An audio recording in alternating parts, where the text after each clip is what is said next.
하나님 말씀은 시편 109편 16절에서부터 31절. 제목은 대한민국의 번영과 몰락입니다.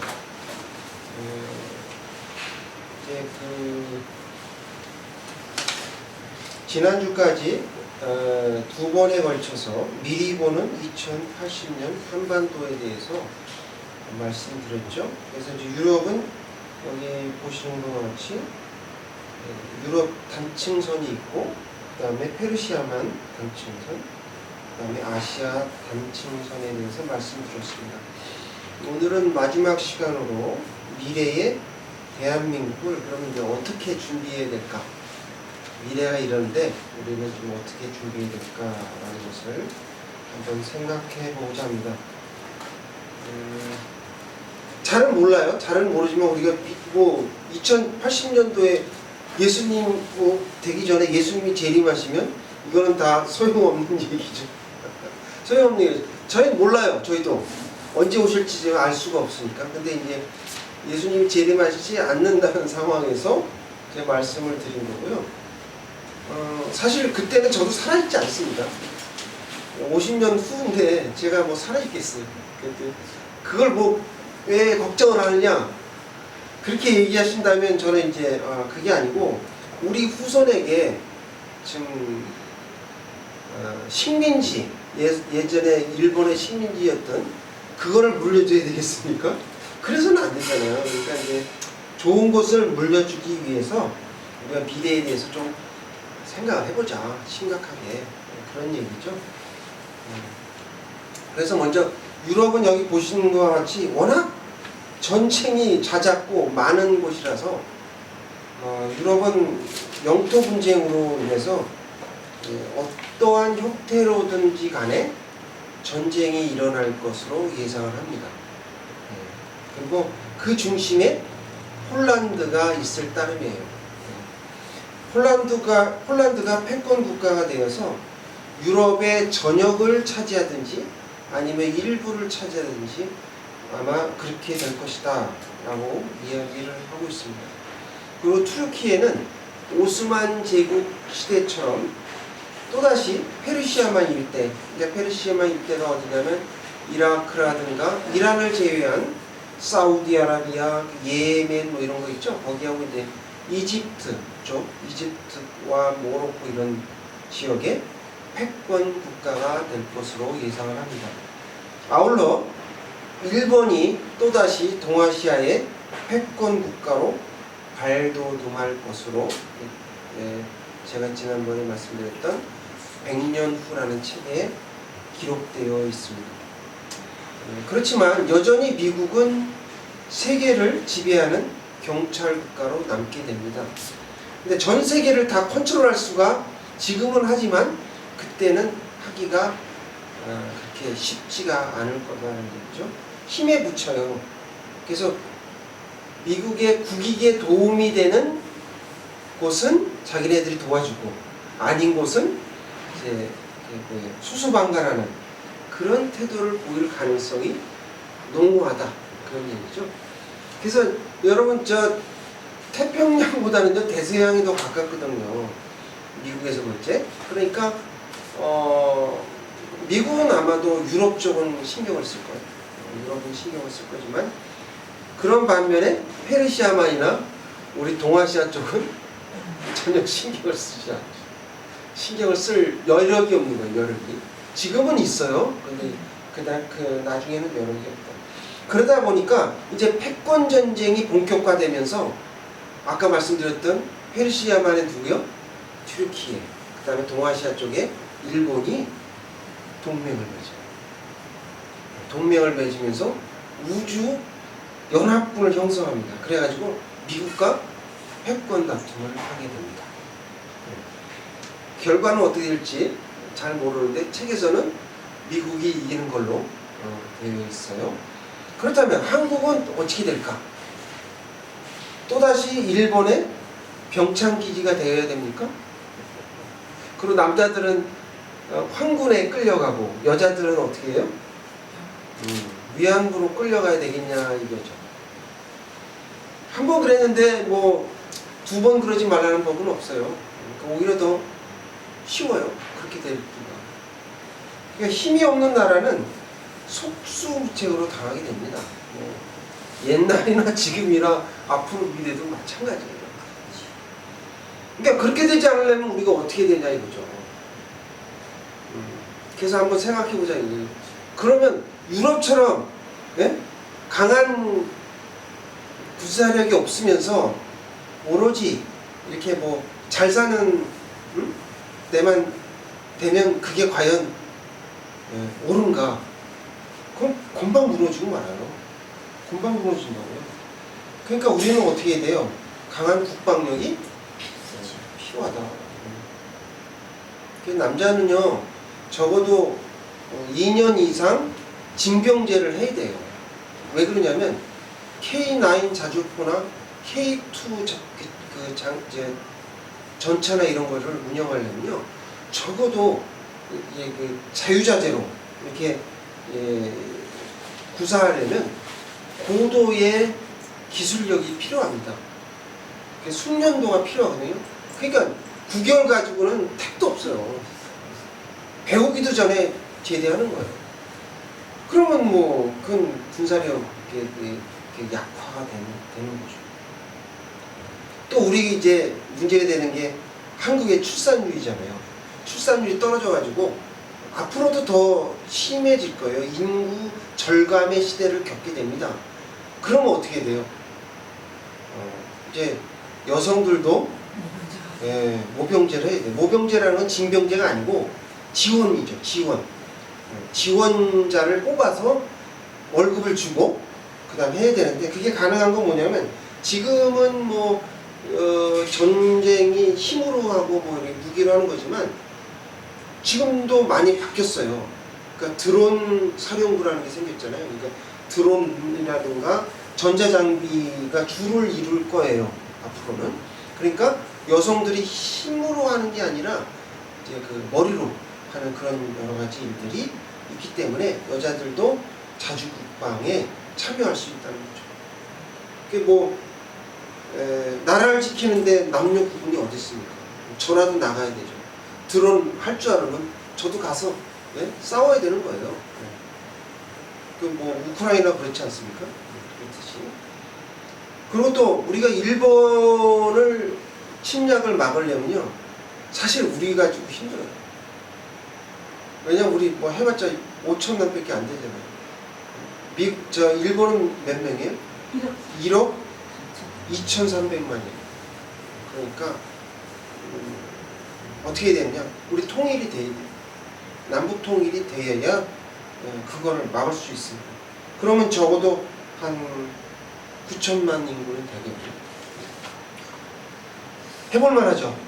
그래서 지금이 대한민국이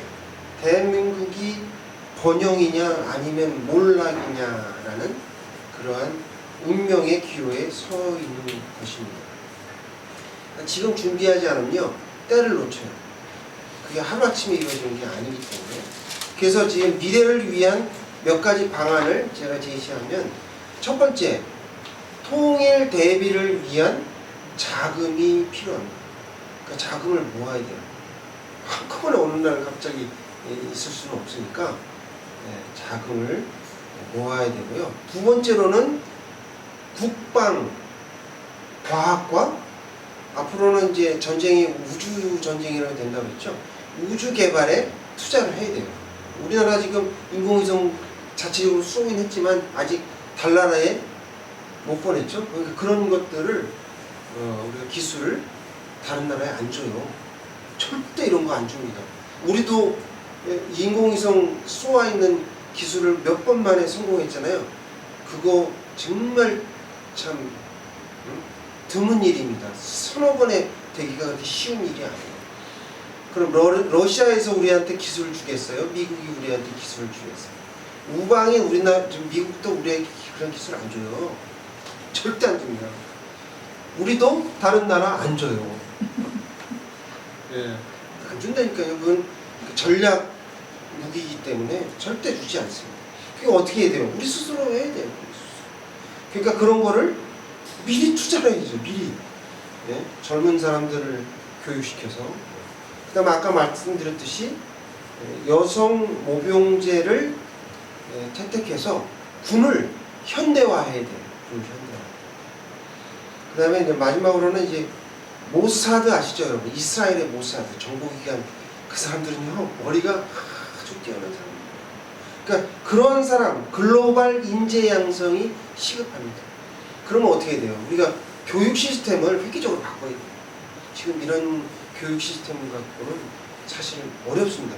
왜냐하면 우리는 고비용, 많은 비용을 투자해서 하는데 사실은 효율이 없어요. 저효율이에요. 우리 한국 교육이 그렇다고. 그러니까 미국이나 다른 선진국의 것을 좀 이렇게 연구하고 우리 나름의 독창적인 시스템을 만들어야 돼요. 그래야 우리가 살아남을 수 있어요. 그래야 우리가 이렇듯 미래를 준비해야 우리나라가 망하지 않는다라는 거죠. 그러면 대한민국의 번영을 위해서는 또 다른 어떤 것을 준비해야 될까? 오늘 본문을 통해서 우리에게 주시고자 하시는 하나님의 말씀은 첫째, 겸손하게 하나님을 의지해야 합니다. 따라해볼게요. 겸손하게 하나님을 의지해야 합니다. 라고 말씀하십니다. 거룩하신 하나님의 말씀입니다. 22절입니다. 다 같이 봉독하겠습니다. 시작. 나는 가난하고 궁핍하여 나의 중심이 상함입니다. 네. 오늘 말씀은요, 다윗이 지은 많은 시 중에서 매우 독특한 형식을 갖추고 있는데요. 저작 당시의 시대적 배경을 좀 추정해보면 다윗이 그의 대적들에게 핍박당하고 쓴 시입니다. 그러니까 비탄시도 되고, 또 이거는 어떤 분은 저주시라고 하는데 저는 저주시보다는 저항시다 이렇게 볼 수가 있어요. 여러분 그 윤동주의 시 있잖아요. 별을 해는 자. 이게 다 뭐예요? 저항시예요. 일제시대 때 만들었던 저항시. 그의 일생 중에서 가장 힘들었던 때가 언제일 것 같습니다. 다윗이 목동으로 있었을 때일까요? 아니면 압살롬. 예. 저기 사울의 핍박을 피해서 10년간 피해 다녔던 그때가 아니고 압살롬이 반역했을 때.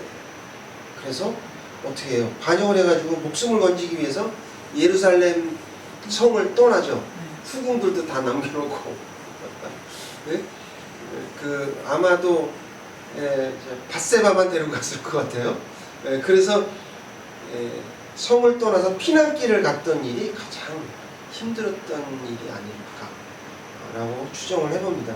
그리고 17절, 19절에 나와 있는 그 내용이 그게 뭐냐면 심의에 저주한 내용을 다시 되받아 저주를 한 거예요.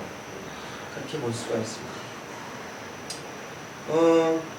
그 많은 게 이제 목회자님이 한국에 있는 목회자님, 대표적으로 뭐 선한교회 목사님이나 우리들 교회 목사님이 이제 제가 이제 찾아보니까 이 109편을 가지고 개인적인 시로 국항에서 설교를 하셨더라고요.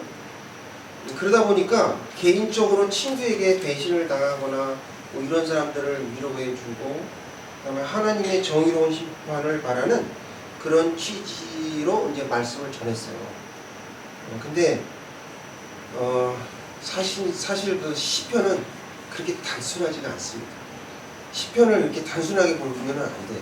시편은 그래서 제가 시편이 어렵다라고 이야기하는데, 그래서 해석이 어렵습니다. 그래서 이런 각도로 볼 때와 뒤에서 보는 각도에서 보는 시편이 다를 수가 있거든요. 이게 개인 시 같이 보이지만 포괄적으로 봤을 때 강대국에 휘둘렸던 그 이스라엘을 말하는 거예요. 그러니까 저항시라고 해요. 저항시로 볼 수가 있는 거예요. 보십시오. 이스라엘은 어때요? 주변 국가에 어떤 나라들이 있나요? 이집트, 그 다음에 아수르, 또 바벨론, 이런 나라들이 역사적으로 침략을 많이 당했죠. 당하고 나라가 남유다, 북이스라엘 다 망했잖아요. 이런 식으로 됐는데 그것뿐만 아니에요. 나중에 예수님 오실 그 당시에는 어땠습니까? 로마가 이렇게 점령을 했잖아요. 그리고 또 나중에 좀 지나면 오스만이 다 또 점령을 해서 이스라엘을 완전히 예루살렘을 유린했습니다. 유린당했습니다. 그런 곳이 바로 이스라엘인데 이스라엘은요, 뭐 자기가 다윗 때부터 조금 그 뭐 이제 모압이나 이런 데를 해서 했지만 그거 별로 큰 영토가 아니에요. 그거는 그래서 태양의 제국으로 다른 나라를 침범한 적이 없어요. 이스라엘은 워낙 작은 나라예요. 지금도 마찬가지지만 예전에도 마찬가지 영토였거든요. 그러니까 단에서 부엘세바 하잖아요.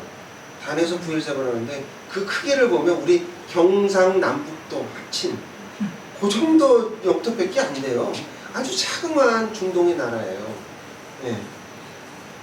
4절을 찾아서 다 함께 읽어보겠습니다. 주보 뒷면에 있죠? 시작. 나는 사랑하나 그들은 두려워 나를 대적하니 나는 기도할 뿐이라. 자, 이게 누구를 상대로 해서 이야기한 건가 우리가 추정해보면 이게 압살롬을 얘기하는 거예요. 압살롬은 아들을 엄청 사랑했잖아요. 다윗이. 사랑했는데 도리어 압살롬이 반역을 했어요. 그러니 뭐 자기 자식이 반역했고 자기 자신을 죽이려 했던 것에 대한 그런 비통한 그런 심정을 나타내고 있습니다. 이스라엘은요, 힘이 없는 나라고 의지할 것이 없는 나라이기에 누구를 의지할게? 누구를 의지할게? 22절의 말씀은요, 다윗이 하나님 앞에서 자주 쓰는 표현이에요. 나는 가난하고 굽비파오니, 이 말을 많이 쓰거든요. 근데 이게 양치는 목동에서 천하를 호령하던 다윗이지만 이게 진심에서 우러나오는 말이라 했죠. 다윗 왕은요, 평생을 왕처럼 한 게 아니라 섭정왕처럼 그렇게 살았어요. 겸손하고 하나님을 의지하며 살았다는 거죠. 진짜 왕은 누구죠? 하나님. 그러니까 다윗은 섭정왕처럼 이렇게 살았다는 거죠. 이스라엘과 비슷한 처지에 있는 나라가 어딜까요? 바로 대한민국입니다. 왜냐하면 지정학적으로 보세요. 주변에 어떤 나라가 있나? 중국, 거대한 중국 있죠. 러시아 있죠. 그 다음에 일본, 강대국으로 둘러싸여 있어요. 역사적으로 볼 때 여러분 안시성 싸움 아시잖아요. 안시성 싸움. 양만추. 당나라잖아요. 당나라에서 쳐들어왔죠. 그 다음에 또 어디에? 거란이 고려시대 때 쳐들어왔죠. 또 몽고 이게 또 쳐들어왔어요. 조선 때. 그 다음에 일본한테 결국은 임진왜란 끝나고 나중에 식민지가 됐지 않습니까? 한민족으로 4,000년 이상을 잘 버텨오긴 했어요. 그게 이제 참 기적과 같은 일인데, 근데 이제 앞으로가 문제죠. 앞으로가 문제예요. 여러분 일제강점기의 여파로 어떻게 됐어요? 우리가 6.25 전쟁이 일어났고 이념 대립으로 나라가 어떻게 돼요? 남북으로 갈라졌죠. 반토막이 났어요. 그 휴전선을 앞에 두고 대처하고 있는 상황인데, 역사를 한번 보시면 676년에 신라가 통일을 합니다. 통일신라가 돼요.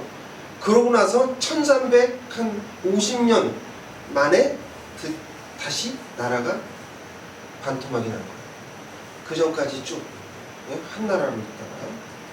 자, 의미가 큽니다. 이게 보통 의미가 아니에요. 우리가 그런 시대에 지금 살고 있다는 얘기예요. 그러니까 언제 통일될지는 몰라요.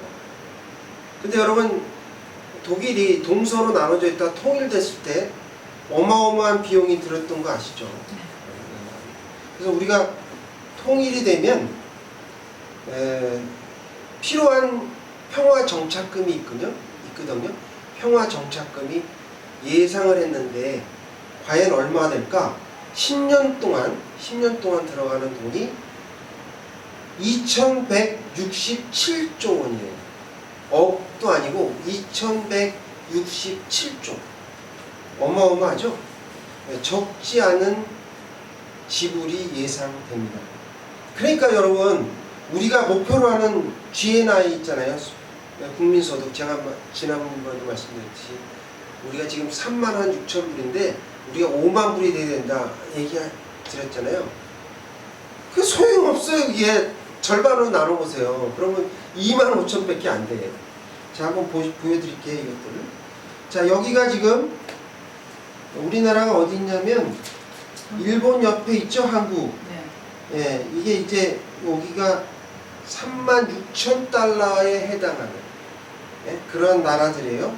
요 왼쪽은 요 밑에는 국민소득을 말하고 이쪽은 수명을 얘기하는 거예요.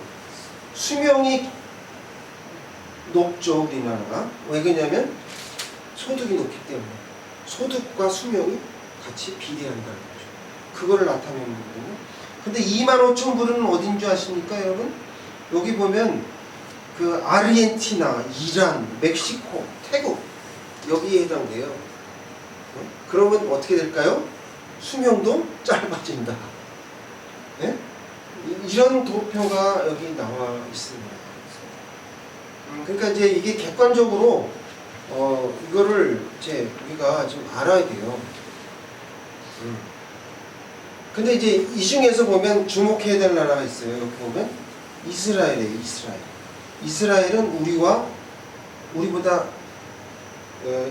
비슷하죠. 비슷한 곳에 있잖아요. 그래서 이스라엘을 우리가 좀 작지만 강한 나라, 이 이스라엘을 그 표본으로 삼아서 우리가 본받아야 되는데, 우리가 이 나라를 쫓아서 한다면 미래는 번영될 것이다 라는 거죠. 하나님을 의지하는 나라예요. 미국을 의지하지 않습니다. 미국을 이용할 뿐이에요. 미국과 친하게 지내고 미국을 인용할 뿐이지 미국을 의지하지 않습니다. 그래서 우리는 하나님이 나의 반석이시오, 산성이시오, 요새다 이런 것을 우리가 믿고 하나님을 의지해야 우리가 살 길이다 라는 것이죠. 그러므로 겸손하게 하나님을 의지해야 된다라고 말씀하십니다. 둘째, 역전의 하나님을 의지해야 합니다. 따라해 볼게요. 역전의 하나님을 의지해야 합니다 라고 말씀하십니다. 보혜사 성령님의 말씀입니다. 30절 31절을 다 함께 찾아 읽겠습니다.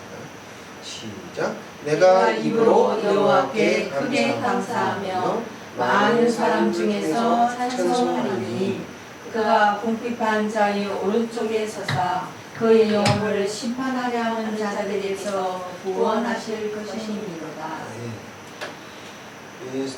109편 1절에서 다윗 왕은 말합니다. 내가 찬양하는 하나님이여 잠잠하지 마옵소서 라고 말합니다. 다윗은요, 가장 괴롭고 어두운 시절에도 실망하지 않고 포기하지 않았어요. 오히려 고난을 허락하신 하나님을 찬양했고 신뢰했다는 거죠. 다윗은요, 목동 시절이나 이스라엘의 왕이 되었어도요, 한결같이 찬양에 진심이 있는 사람이었습니다. 그래서 사무엘하 6장 5절에 보면 다윗이요, 잣나무 있잖아요. 잣나무로 가지고 여러 악기를 만들었어요. 그래서 하나님을 찬양했다라고 기록되어 있습니다. 히브리서 11장에 나오는 우리 선조들을 보면 하나님께 약속은 받았습니다. 그러나 이 생에서 성취하지 못했고, 그렇지만 믿음으로 살았다는 거예요. 아까 보여드렸던 갑바도키아의 데렌구에서 보셨듯이 신앙을 위해서 어떻게 지하에 땅굴을 파고 그 다음에 거기서 살면서 믿음을 지켰다는 겁니다. 결국 기도의 응답은 받지 못했어요. 그 가엾게 죽은 성도도 있고 거기서 태어나서 죽은 사람들도 많습니다. 그러나 나중에 어떻게 돼요? AD 313년에 기독교가 국교로 봉인되면서 나중에 거기 있는 사람이 다 나왔죠. 그래서 기도의 응답을 받은 성도들도 있다는 거죠. 그러니까 우리가 기도의 응답을 받지 못했다고 실망할 것이 아니다, 그런 얘기죠. 왜냐? 하나님이 운행하시는 역사의 수레바퀴는 엄청나게 커서 이거를 그냥 휙휙휙 돌릴 수가 없어요. 그러니까 천천히 돌아가거든요. 그러니까 어떻게 해야 돼요? 우리는 믿음으로 참고 기다려야 된다는 거죠.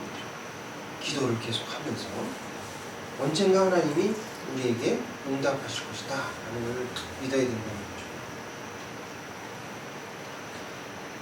여러분, 유럽 사람들이 대한민국을 어떻게 생각할까요? 대한민국이 어디 있는지 처음에 몰랐어요.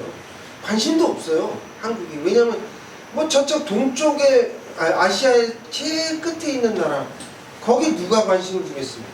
아무도 몰랐어요. 그런 나라였는데 여기에서 6.25 전쟁이 일어났고 그 다음에 유엔군이 처음이자 마지막으로 그 파병을 했습니다. 그래서 튀르키예에서도 병사가 오고 호주에서도 병사가 오고 이랬잖아요. 파병이 되었어요.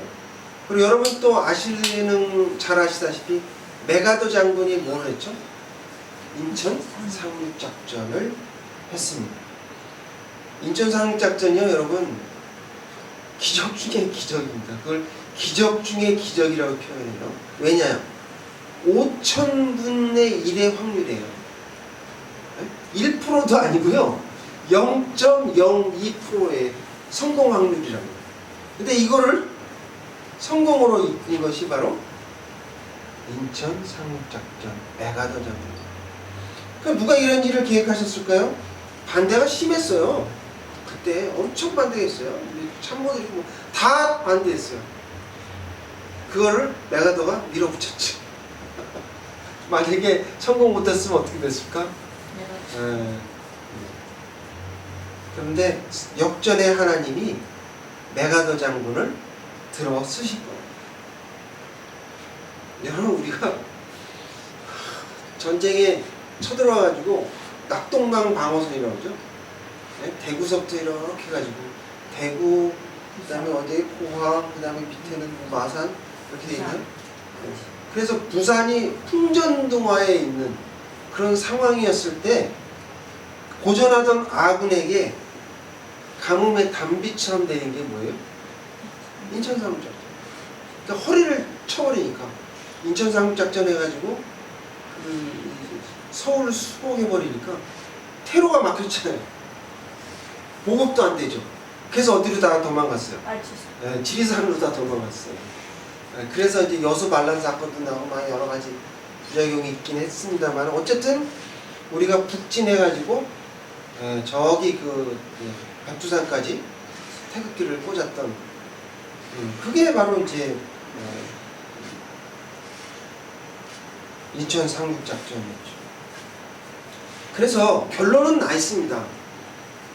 근데 하나님이 좀 그러신 분이죠. 역전을 좋아하시는 분이에요. 제가 봤을 때는 그냥 가만히 두셨다가 역전하시는데, 그래서 우리의 믿음이 어디를 향하느냐에 따라서 결과가 달라진다. 승리는 결정되어 있는데 그거를 우리 대한민국이 믿느냐 안 믿느냐에 따라서 그것이 우리에게 주어지느냐 안 주어지느냐의 차이다는 거죠. 지금 교회가 조금 안 좋죠. 이렇게 곡선이 이제 내리막길을 걷고 있는데, 그렇더라도 우리가 절대 포기해서는 안 됩니다. 하나님을 의지하고 하나님을 진심으로 찬양한다면 언젠가는 놀라운 기적이 다시 일어날 것이다 라는 거죠. 여러분 보세요. 세계 곳곳에서 K-팝으로 막 난리가 났잖아요. 제가 트리키에 가보니까 여행 중에 어떤 사람이 강남 스타일 있죠. 그걸 춤을 추더라고요. 그래서 저도 같이 춰줬죠. 강남 스타일. 강남 스타일 뭐 이러면서. 아니 트리키 사람들이 그러면 안 되니까요. 그러니까 한류가 막 거기까지 막 다 퍼져 있는 거예요. 그리고 또 요새 뭐 K-팝 데모넌터 이게 또 막 완전히 인기잖아요. 그리고 저기 투르키 사람도 그렇고요. 많은 사람들이 한국어를 배우려고 그런 사람들이 많아요. 한국어를 배우려고. 자, 왜 이런 현상이 세계 곳곳에 일어날까요? 이것을 뭐 우리가 뭐 K 컨텐츠 뭐 그래갖고 우리가 하는 것처럼 보이지만 하나님이 계획하신 것이고 선교하기에 좋은 환경을 지금 만들고 계시는 중이십니다. 마지막 때 우리를 들어 쓰시려고 하시는 거죠. 지금 선교를 나가는 나라가 어디 있어요? 없어요. 미국도 잘 안 나가요. 근데 유일하게 한국이 선교사를 파송하는 그런 나라지 않습니까? 세계 두 번째로. 제일 많잖아요. 우리나라. 근데 이제 물론 교세는 꺾이고 있지만 그래도 그 와중에 하나님께서 들어서 쓰시는 사람이 많다. 자, 이렇게 좋은 기회가 있는데 만약에 우리가 세계 선교를 등한시한다면 어떻게 될까요? 그 결과는 여러분에게 달려 있습니다. 만약 부름을 거부한다면 오늘 여기 109장 17절에 나와 있잖아요. 복이 한국을 떠날 것이다. 멀리 떠난다 라고 나왔죠. 복이 너희를 멀리 떠나고. 그래서 그것이 복이 떠나면 어떻게 돼요? 그게 저주가 되죠. 저주가 대한민국을 몰락하게 될 것입니다. 그러니까 하나님이 쓰시고자 했는데 안 해버린다. 그럼 뭐 존재 가치가 없는 거예요. 그럼 뭐예요? 몰락하고 마는 거죠. 이 세상에 나라가 없어질 수도 있죠. 근데 여러분 보세요. 전쟁의 폐허가 됐던 서울이 얼마나 찢어지게 가난했는지 구호품 갖고 살았고요. 여러분 저기 배고픔 받고 우유도 받고 밀빵도 받고 이랬잖아요. 옷도 받고 원조도 받고. 그래서 우리나라가 이렇게 다시 놀라운 경제 부흥을 일으켰는데 이게 누가 하신 거냐 이거죠. 하나님께서 하신 거 아닙니까? 하나님은 전쟁에서 지고 가난한, 아까 보셨듯이 국민소득이 막 뭐 5,000불밖에 안 되는 그런 나라 수두룩합니다. 방글라데시, 뭐 인도, 뭐 이렇게 말할 것도 없어요. 우리는 우측에 제일 위에 있지 않습니까?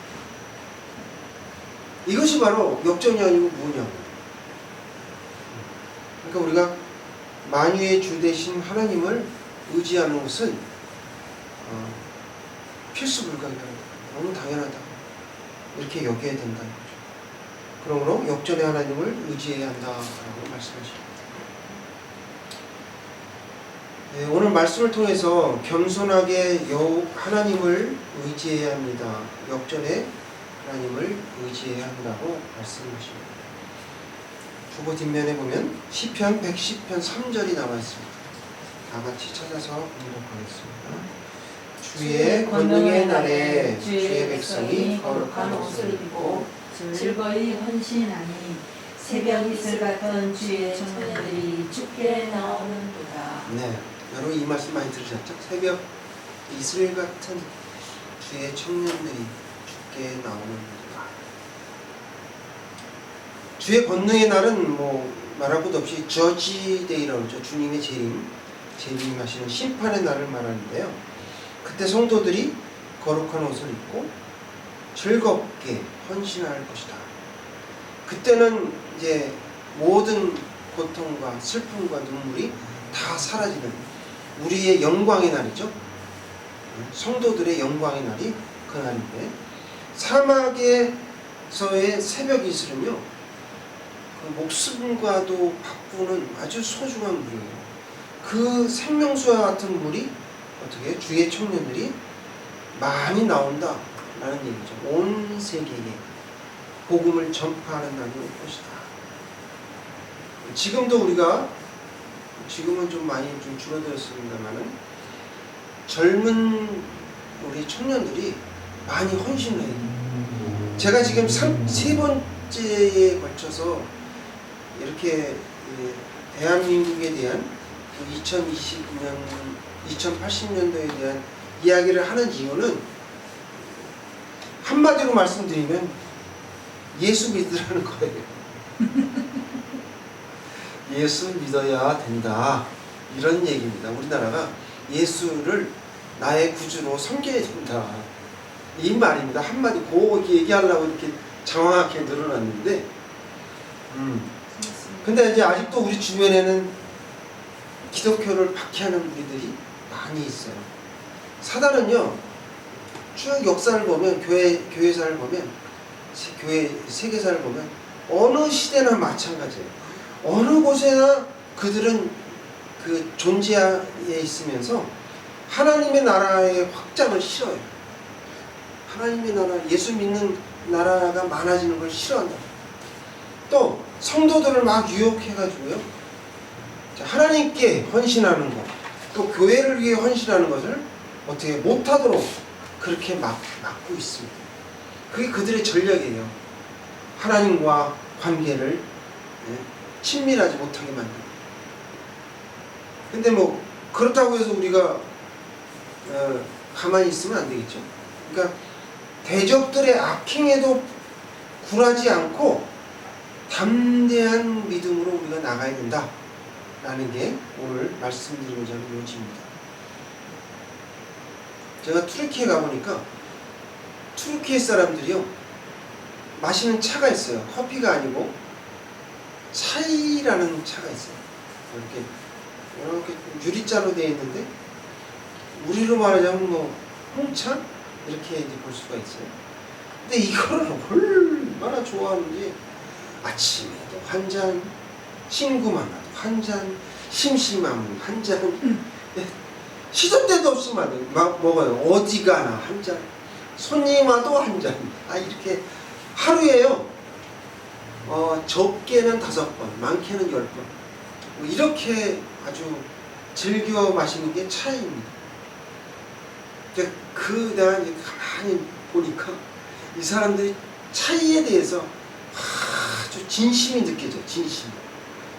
아주 너무 좋아요. 네. 마찬가지로 우리가 이왕에 예수를 믿었으면요, 기도의 진심을 가졌으면 좋겠어요. 기도의 진심. 그 다음에 찬양의 진심이 느껴지도록 우리가 하나님께 예배 때에 찬양을 했으면 좋겠어요. 그래야 하나님이 연락하지 않겠습니까?